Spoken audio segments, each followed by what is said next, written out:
In a lot of the assignments, you need a client or you need additional virtual machines. When we created the initial virtual machine, usually you have to set up SSH, you have to create your new user account, you have to put it into sudo groups. There's a bunch of little things you have to do to get your machine set up. Instead of having to do that over and over again, you can make an image out of that machine. I'll show you how to do that, and then you can spin up other machines using that image. It'll save you a little bit of time. So with the original image that you created, that you verified works, right? Everything's working with it. I called mine intro. Yours might have a different name. If I click on that virtual machine at the top, you should see an option that says create machine image. You can see mine right here. And when you click on that, you can give your machine image a name. So I could call it my Linux VM or something like that, right? And then you just click create down here at the bottom.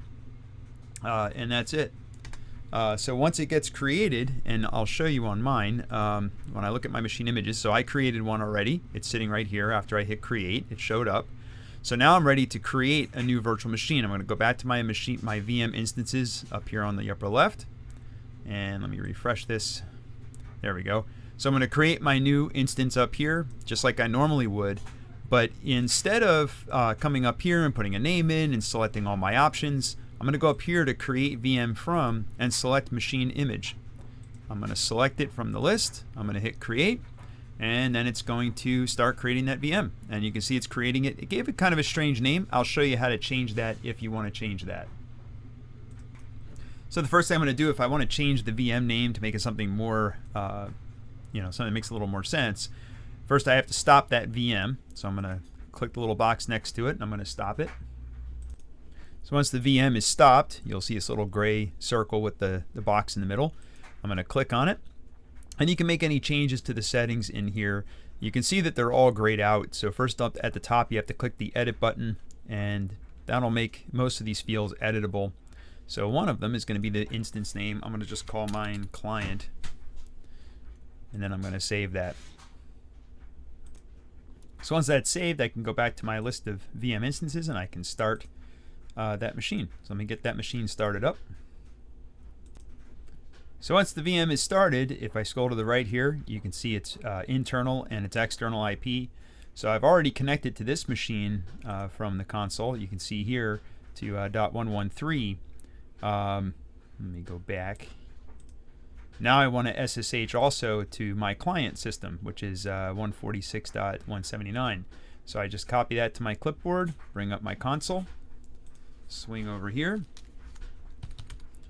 Let me just clear this so we don't have any junk in the way here. So I'm going to SSH to student at, I'm going to paste in that IP address.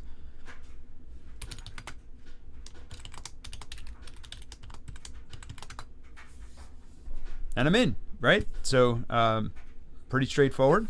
I should be able to check its IP address, and it should match up, right? So this one's 10.128.0.4, and this one over here, oops, is .2. And if I want to make sure I have connectivity between the two, I can ping them. So I'm going to ping 192.168. Oh, I'm sorry. 10.128.0.4 is the other machine. And then likewise over here, I'll try pinging 10.128.0.2, which is the first one. Now, you could also use the host name. So try to ping intro, and that works. It's able to resolve. And likewise over here, kind of the nice thing is we can just use DNS. So I can ping client. Makes it a little bit more clear sometimes when you use DNS. You can see exactly what you're doing. So that's it. So I've got my two VMs spun up and running, and I can communicate with the two. You can, some labs you might have a lot of VMs. Some labs it's just two of them, like you see in this case where you're testing a client and a server. But that's it. So hopefully I'll save you a little bit of time when you're setting up your VMs as well.